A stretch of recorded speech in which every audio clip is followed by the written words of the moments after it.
ડીઝલની સમસ્યાને લઈ ત્રાહિમામ પોકારી ઉઠ્યા છે ખેડૂતો। રાજકોટ જિલ્લાના જેતપુરમાં ખેડૂતોને હાલ વાવણી કરવાનો સમય છે।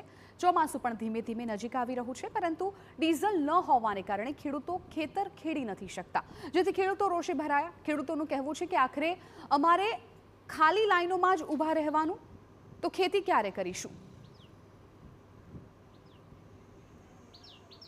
ડીઝલ વગર તો કાંઈ થવાનું નથી, છતાં ટ્રેક્ટર છે તો આ ઊભા છે, તો આમને જોયા કરીએ કે આ ટ્રેક્ટર છે, હવે હાંકવું છે, આમાં તો ડીઝલ નથી। ડીઝલ લેવા જાય તો કે આટલું મળશે તેટલું મળશે, અને દરેકમાં લાઈનું, માલ વેચવા જાઓ ખેતીનો તો લાઈનું, ખાતર લેવા જાઓ તો લાઈન, ડીઝલ લેવા જાઓ તો લાઈનમાં ઊભું રહેવા છતાંય મળતું નથી, તો શું કરવાનું?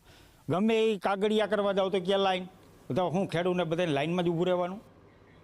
તો પેટ્રોલ પંપ પર લાઈનમાં ઊભા રહેવાથી ખેડૂતોને ખેતી માટેની કિંમતી સમય બગડી રહ્યો છે।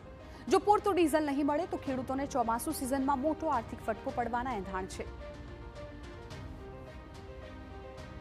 ખેતરને એક તો પહેલાં તૈયાર કરવા પડે છે, વરસાદનો હવે 15 થી 20 દિવસનો ટાઈમ રહ્યો છે। જો સરકાર યોગ્ય વ્યવસ્થા કરે અને ખેડૂતને પૂરતું ડીઝલ મળે તો સમયસર અમારી વાવણી થઈ જાય, નકર ખેતી અટકી પડે એવો સમય આવી ગયો છે।